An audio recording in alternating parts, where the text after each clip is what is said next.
नमस्कार, मैं राकेश भारती एक बार फिर आध्यात्मिक चर्चा में आपसे मुखातिब हूँ। इस बार हम चर्चा करेंगे परमात्मा की प्राप्ति के लिए भक्ति मार्ग की क्या विशेषताएं हैं, भक्ति मार्ग क्या है और भक्ति मार्ग में कितनी व्याप्ति है। भारतवर्ष में भी और विदेशों में भी भक्ति मार्ग की कितनी व्याप्ति है, हम इसकी चर्चा करते हैं। बात शुरू करते हैं हम ऋग्वेद के समय से। ऋग्वेद के समय भारतीय सभ्यता अपने प्रारंभिक काल में थी। आर्यों ने अभी अभी पृथ्वी की विभिन्न शक्तियों, प्रकृति की विभिन्न शक्तियों से तालमेल मिला के जीवन जीने का प्रयास करना शुरू किया था। ऋग्वेद में जो स्तुति होती है, अग्नि की होती है, सूर्य की होती है, वरुण की होती है, पर्जन्य की होती है, सब प्राकृतिक शक्तियाँ थी। ऋग्वेद की पहली स्तुति होती है ओम अग्नि मीले से शुरू होती है, अग्नि की स्तुति है। ऋग्वेद में भावना ये थी, यज्ञ करते वक्त वो इन प्राकृतिक शक्तियों का, अग्नि का, वायु का आह्वान करते थे कि उनको अपना अग्रज मानते हुए उनकी कृपा की प्राप्ति के लिए उनकी भक्ति होती थी। उसको आप भक्ति भी कह सकते हैं, अनुष्ठान भी कह सकते हैं, यज्ञ भी कह सकते हैं। तो वहाँ पर इसका बीज है भक्ति मार्ग का। उसके बाद उपनिषदों का समय आया, वेदांत का समय आया। वेदों में ही जो अंतिम भाग है उपनिषद है, उपनिषदों में ज्ञान मार्ग का बहुत बड़ा वहाँ पे प्राकट्य है। ज्ञान मार्ग क्या है? परमात्मा की प्राप्ति के लिए एक ईश्वर ब्रह्म का नाम दिया, पर ब्रह्म का नाम दिया, उसकी प्राप्ति के लिए ज्ञान मार्ग का वहाँ प्रावधान है। उसके बाद हम आते हैं भगवत गीता के समय में, लगभग आज से करीब 5000 वर्षों पूर्व का है। भगवत गीता एक अद्भुत ग्रंथ है। उसमें ज्ञान मार्ग का भी प्रावधान है, कर्म योग का भी प्रावधान है और भक्ति मार्ग का भी प्रावधान है। भक्ति मार्ग का प्रावधान कैसे है, वहाँ पे कैसे उसका निरूपण किया गया है, इसको हम समझने की कोशिश करेंगे। कृष्ण क्या कहते हैं? येम यथा प्रपद्यन्ते तां तथैव भजाम्यहम्। जो मुझको जैसे भजता है उसको मैं वैसे ही भजता हूँ। ये इतना सरल नहीं है जितना सुनने में समझ में आ रहा है। कृष्ण का कहने का तात्पर्य है कि जो भी भक्त मेरी भक्ति जिस भी प्रकार से करता है, जिस भी माध्यम से करता है, उसको मैं वैसे ही भजता हूँ, यानी उसको उसका फल, उसका पुरस्कार मैं उसी माध्यम से दे देता हूँ। अब गीता के इस कथन को हम दूसरे कथन से जोड़ के देखते हैं, जहाँ पे कृष्ण कहते हैं चतुर्विधा मतलब 4 प्रकार के प्राणी जो है वो मेरी प्रार्थना करते हैं, मेरी स्तुति करते हैं, मेरी भक्ति करते हैं। तो चतुर्विधा में वो कहते हैं कि कौन कौन से हैं, कैटेगरी है उनकी। पहला कैटेगरी तो है सुकृतन, जो अच्छे काम कर रहे हैं, वो अच्छे कर्म के माध्यम से ही श्री कृष्ण की आराधना कर रहे हैं, उनकी भक्ति कर रहे हैं, वो कर्म मार्ग है। श्री कृष्ण कहते ही हैं अपना कर्म अच्छा से करो, सुकृतन, अच्छा कर्म। दूसरे कौन है? अर्थार्थी, उनको रुपया पैसा चाहिए, वो भगवान की आराधना करने जाते हैं कि दे दीजिए हमें कुछ रुपया पैसा, धन धान्य दे दीजिए। भगवान उनको पात्र समझते हैं, दे भी देते हैं, अर्थार्थी हैं वो, ये भी एक भक्त हैं। तीसरे प्रकार के भक्त हैं आर्त, जो बहुत ज़्यादा कष्ट में हैं, बहुत ही दुखी हैं, मुसीबत में फंसे हुए हैं, कुछ नहीं समझ में आता है तो वो गुहार लगाते हैं श्री कृष्ण की, वो भी उनको भजते हैं, वो भी उनकी भक्ति करते हैं। और चौथे जो हैं वो हैं जिज्ञासु, जो ज्ञानी लोग हैं, वो ज्ञान मार्ग से वो करते हैं, ज्ञान मार्ग से कृष्ण की भक्ति, लेकिन वो भी भक्ति है एक प्रकार की। तो 4 प्रकार के भजते हैं कृष्ण की भक्ति करते हैं। अब कृष्ण जो स्पष्ट करते हैं भक्ति मार्ग के बारे में, वो इससे स्पष्ट हो जाता है कि भक्ति मार्ग में क्या रास्ता है, कैसे कैसे लोग भजते हैं उनको। भगवत गीता के बाद हम आते हैं मध्यकाल में। तो मध्यकाल में स्थिति भारतवर्ष की बहुत ही विकट थी। आर्थिक, सामाजिक, धार्मिक, सांस्कृतिक सारी तरह की परेशानियां थी। भक्ति मार्ग जो है उस वक्त एक पूरे के पूरे आंदोलन के रूप में, पूरे के पूरे एक सामाजिक एक उपाय के रूप में आया। बड़े बड़े संत हुए, संत कवि हुए, उन्होंने भक्ति मार्ग का प्रणयन इसलिए किया कि दुखी लोग हैं, जो परेशान लोग हैं, जो बिल्कुल जिनको कोई रास्ता नहीं सूझ रहा है, वो भगवान की भक्ति मार्ग से कर कर कुछ राहत पाएं, कुछ उनको रास्ता दिखे। मध्यकाल में बड़े बड़े संत कवि हुए, भक्ति मार्ग का उन्होंने अपने अपने तरीके से प्रणयन किया। उसमें मुख्यतः दो विभाग थे। एक तो भगवान की स्तुति सगुण रूप में की जाए, अपनी अपनी कल्पना के अनुसार, अपनी अपनी पृष्ठभूमि के अनुसार भगवान के एक स्वरूप की कल्पना की जाए और उस स्वरूप की भक्ति की जाए। दूसरा था निर्गुण, निराकार ब्रह्म, जो उपनिषदों का निराकार ब्रह्म है, उसकी भक्ति की जाए, वो भी एक भक्ति है। अब इसमें जो सगुण मार्ग था, सगुण भक्ति का मार्ग था, उसमें दो शाखाएं हुई प्रमुख रूप से। पहली शाखा थी राम भक्ति का मार्ग। श्री राम को ब्रह्म का अवतार समझकर, भगवान समझ के, साक्षात भगवान समझकर उनकी स्तुति की, उनको राम भक्ति का मार्ग कहा गया। उसके सबसे बड़े कवि हुए हैं तुलसीदास जी। तुलसीदास ने भक्ति मार्ग का अद्भुत प्रणयन किया। सबसे लोकप्रिय उनकी पुस्तक है रामचरितमानस। आज भी करोड़ों घरों में वो उसका पाठ होता है। करोड़ों घर में लोग बड़ी भक्ति भाव से रामचरितमानस का पाठ करते हैं।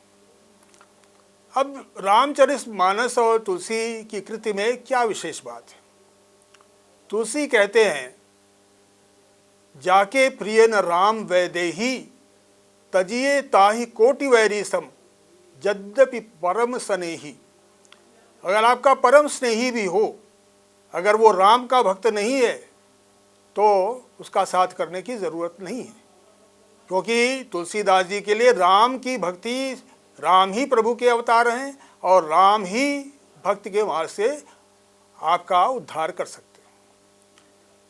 अब राम की भक्ति के सबसे बड़े उदाहरण जो हैं, आप सब लोग जानते हैं, हनुमान जी हैं। हनुमान जी की भक्ति का तुलसीदास जी की रामायण के सुंदर कांड में आप देखिए, बड़ा विकट उनको कार्य सौंपा गया है। हनुमान जी को रावण द्वारा अपहृत सीता जी को खोज रहे हैं, उनको खोजने के लिए जा रहे हैं। वो राम के दूत है, राम के अनन्य भक्त हैं।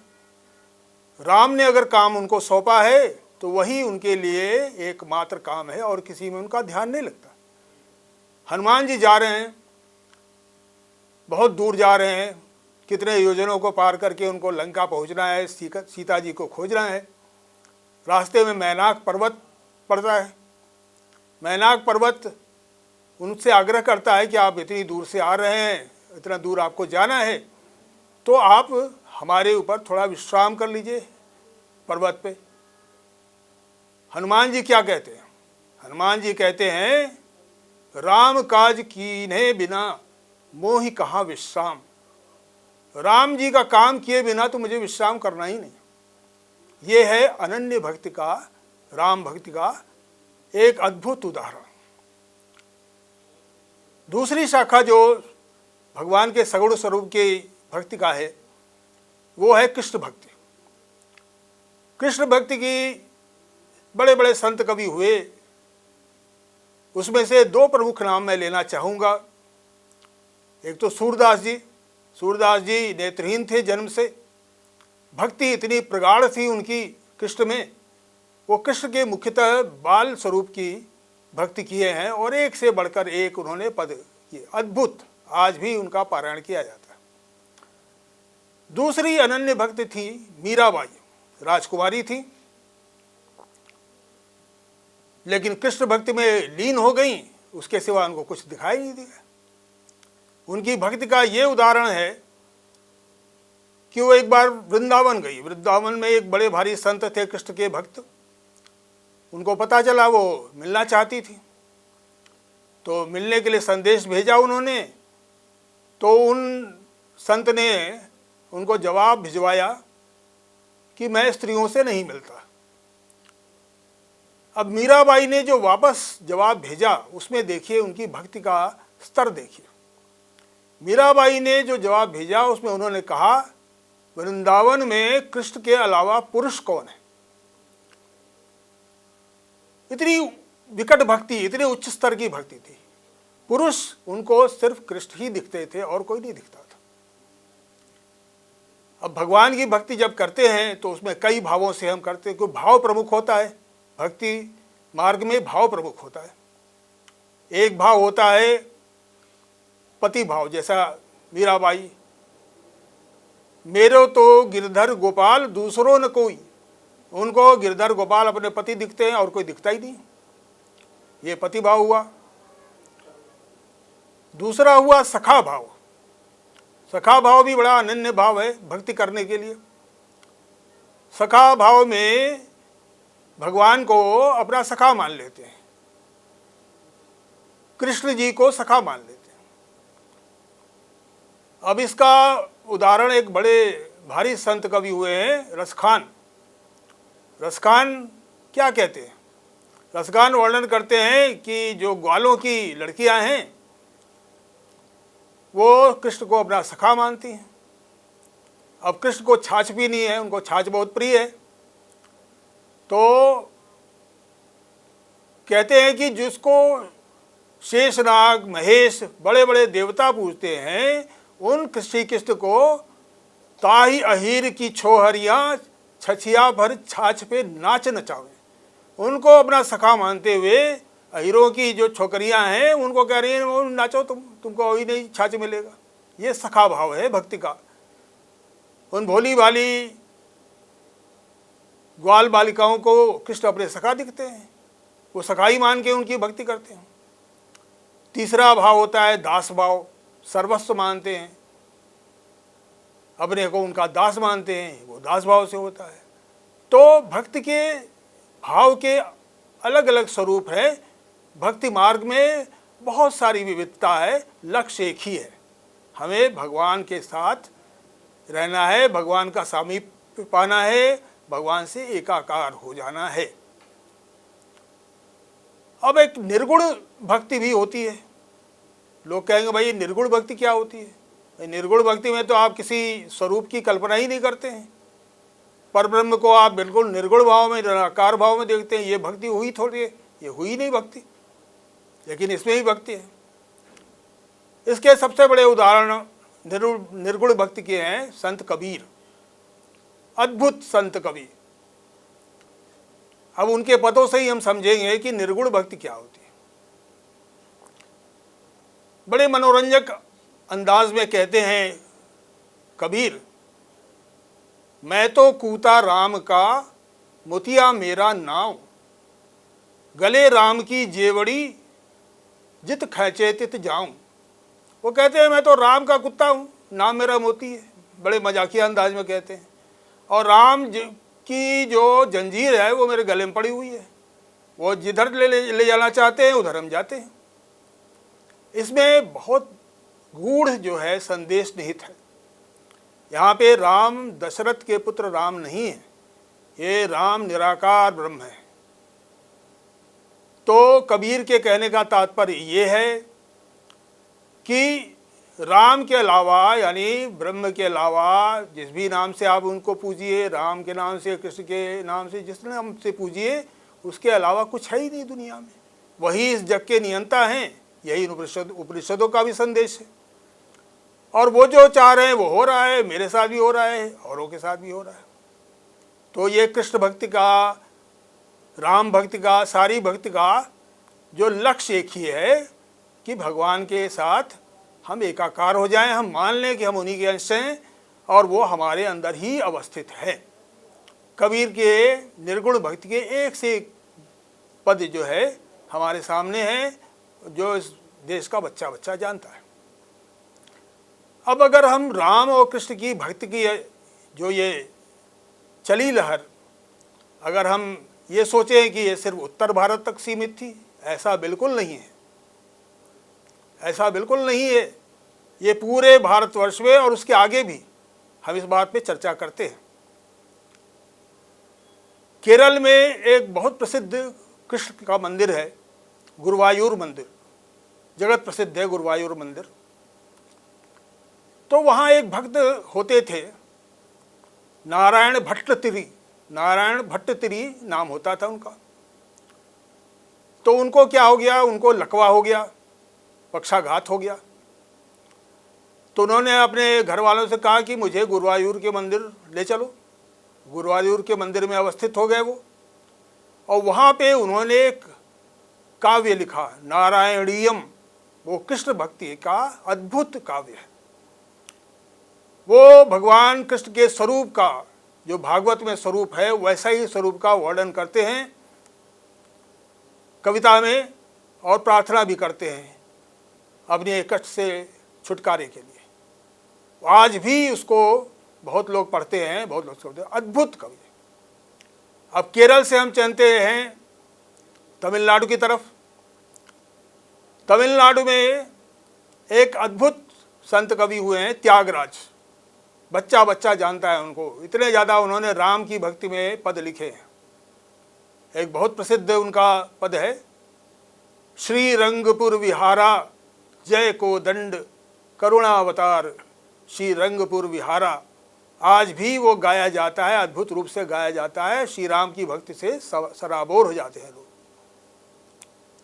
केरल में हमने देखा, तमिलनाडु में देखा। अब हम बंगाल की तरफ आते हैं। बंगाल में चैतन्य महाप्रभु का नाम आप लोग जानते हैं, बहुत बड़े कवि हुए हैं, बहुत बड़े संत हुए हैं। उन्होंने कृष्ण भक्ति के लिए बाकायदा वृंदावन की यात्रा की। वृंदावन में उन्होंने स्थान खोजे जहाँ पर कृष्ण की लीला हुई। अपने लीला अवतार में उन्होंने क्या क्या लीला की, वहाँ स्थान खोजे। लोगों को पता ही नहीं था, वृंदावन लोगों को भी पता नहीं था चैतन्य महाप्रभु। उसके बाद बंगाल के बगल में ही आसाम है। असम में मंदिर को, जो हम मंदिर समझते हैं, उसको वो नाम घर कहते हैं। अब नाम घर के पीछे क्या कहानी है? वहाँ पे एक बहुत बड़े संत कवि हुए थे, शंकर देव। वो एक तरह से सांस्कृतिक रूप से सबसे बड़े व्यक्ति हैं असम के। असम से बाहर कम लोग जानते हैं, लेकिन असम में सब लोग बच्चा बच्चा जानता है। शंकर देव ने नाम घर की स्थापना की। नाम घर क्या है? सामूहिक रूप से गांव-गांव में नाम घर हैं। सामूहिक रूप से गांव वाले वहाँ पर इकट्ठा होते हैं। कोई मूर्ति नहीं, वो सिर्फ भजन करते हैं, संकीर्तन करते हैं, नाम संकीर्तन करते हैं, भगवान का नाम लेते हैं। और उसका नाम उन्होंने रखा है उस समूह का जो इस तरह की भक्ति करता। एक शरण, एक ही शरण। हम नाम जप करके हम भगवान के शरण में हैं भैया, क्योंकि शरण का भाव जब तक नहीं आएगा कि हम आपके शरणागत हैं, तब तक भक्ति में लीन नहीं होंगे। महाराष्ट्र में एक से एक बढ़कर संत हुए हैं, गुजरात में एक से एक संत हुए हैं, नामदेव जी, तुकाराम जी। सारे मतलब पूरे भारत में भक्ति मार्ग की इतनी व्याप्ति थी, इतने व्यापक स्तर पर भक्ति मार्ग फैला हुआ था, इसकी हम कल्पना नहीं कर सकते। आज हम पढ़ेंगे, उनकी वाणी सुनेंगे, तब हमें विश्वास होगा। अब हम आते हैं कि भारत में ही क्या भक्ति मार्ग सीमित है, भारत से बाहर नहीं है। इस बारे में जो मैं आपको जानकारी दे रहा हूँ, हो सकता है आपको जानकारी पहले से हो। बड़ी विलक्षण जानकारी दे रहा हूँ। बहुत बड़ा पॉप ग्रुप हुआ है, आज तक का सर्वाधिक पश्चिमी संगीत का पॉप ग्रुप, बीटल्स। 1960 के दशक में वो भारत में भी आए थे। उन बीटल्स में एक थे जॉर्ज हैरिसन, बड़े भारी भक्त थे। उनका गाया हुआ एक भजन है अंग्रेजी में, my sweet lord I really want to see you. और उसका अगर आप वीडियो देखें, उसको सुने, अद्भुत भक्ति भाव से उन्होंने गाया है। बिना भक्ति भाव के भजन अच्छी तरह से गाया जा ही नहीं सकता। आप देखिए, एक ब्रिटिश मूल का व्यक्ति अंग्रेजी में भजन गा रहा है, लेकिन जिस भाव से गा रहा है वही भक्ति मार्ग का निचोड़ है, वो भाव, भक्ति भाव। आगे चल के एक उनके ही शिष्य थे, एक तरह से बिली प्रेस्टन ने भी उसी को माय स्वीट लॉर्ड को गाया है, और अद्भुत रूप से झूमते हुए गाते हैं। वो देखकर एकदम सुनकर मन प्रसन्न हो जाता।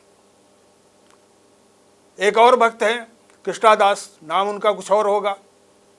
जब वो भक्ति मार्ग पे आ गए, उन्होंने अपना हिप्पी स्टाइल का जीवन छोड़ दिया। उनका जीवन पूरी तरह से तामसिक था, उसको छोड़ दिया, भक्ति मार्ग में लीन हो गए। कृष्णादास ने अद्भुत भजन गाए, हनुमान जी का भजन, देवी का भजन, कृष्ण जी का भजन, शिव जी का भजन। शिव जी का भजन आप सुन के देखिए, ओम नमः शिवाय गाते रहते हैं और शंकर जी के विभिन्न नामों का उसमें समावेश करते हैं। तो भक्ति मार्ग की व्याप्ति जो है, जिस बात को मैं जोर दे के कहना चाहता हूँ कि भक्ति मार्ग की व्याप्ति है, वो देश विदेश तक है। अब हम आते हैं इस बात पे कि क्या भक्ति मार्ग बड़ा सरल है, बड़ा सहज है?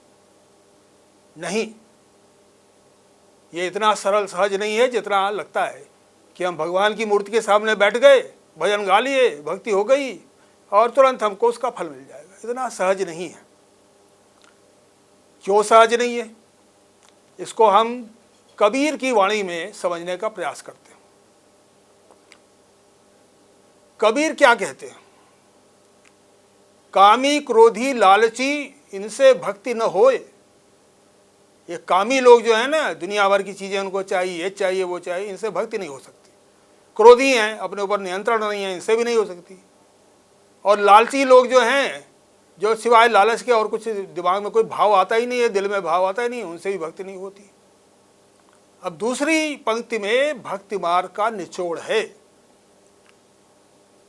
दूसरी पंक्ति में कबीरदास कहते हैं, भक्ति करे कोई सूरमा जाति बरन कुल खोए। सूरमा का मतलब होता है बड़े ऊंचे दर्जे का बहादुर। बड़ी बहादुरी काम है भक्ति करना, क्योंकि भक्ति करने के लिए, भक्ति के उस स्तर तक पहुंचने के लिए, उच्चतम स्तर तक, जाति वर्ण कुल, ये जो दुनिया भर के हमने अब तमगे अपने ऊपर लगा रखे हैं ना, मैं फला जाति का हूँ, फला कुल का हूँ, ये श्रेष्ठ हूँ, वो श्रेष्ठ हूँ, ये छोड़ने पड़ते। अगर आप नहीं छोड़ेंगे तो आप भक्ति कर ही नहीं सकते, इसी में घूमते रहिए। भगवान तो तभी मिलते हैं ना भक्ति मार्ग से, जब आप बिल्कुल निष्कलंक होकर उनका ध्यान करते हैं, तभी तो मिलते हैं ना।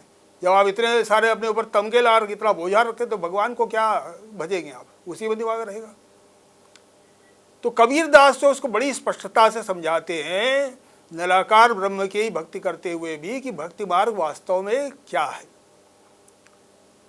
भक्ति मार्ग के लिए सबसे पहले अपने को निष्कलंक करना पड़ता है। दुनिया भर के जो दुनियावी बोझ है, दुनियावी जो नकलीपन है, वो अपने ऊपर से हटाना पड़ता है। कबीर ने इसको बहुत स्पष्टता से कहा।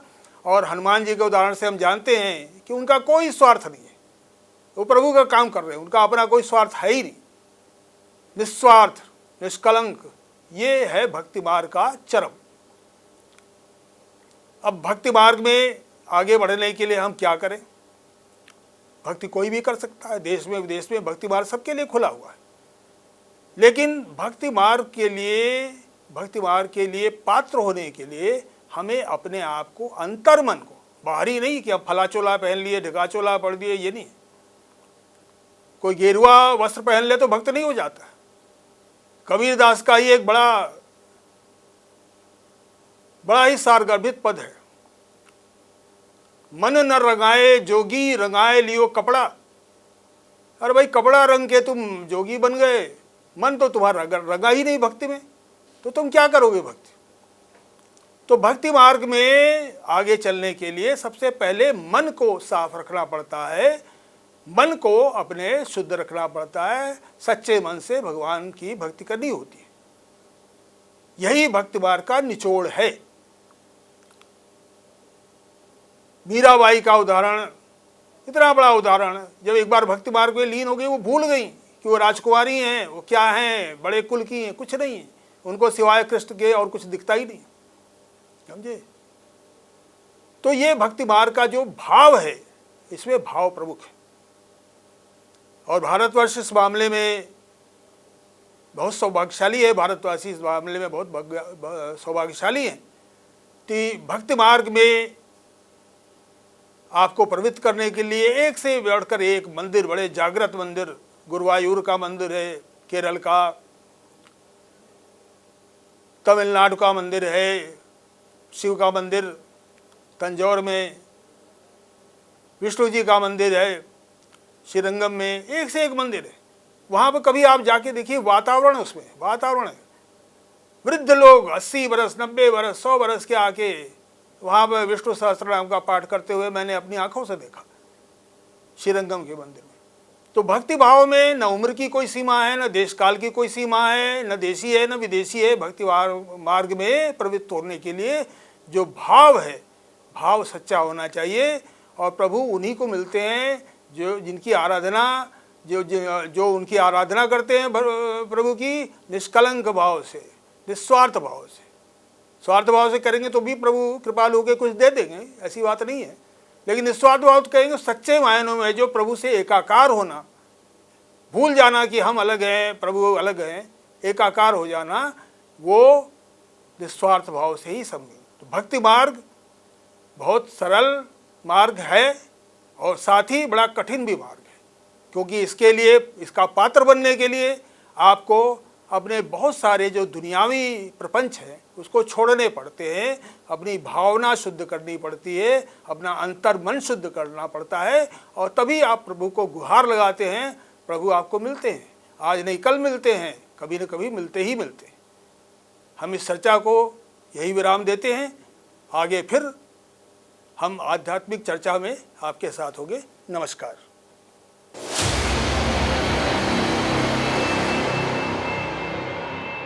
आप हमारे संत वाणी चैनल को सब्सक्राइब करें, वीडियो को लाइक करें, शेयर करें और हाँ, बेल आइकन पर क्लिक करना बिल्कुल ना भूलें, ताकि हमारी किसी भी वीडियो की सूचना सबसे पहले आपको मिले।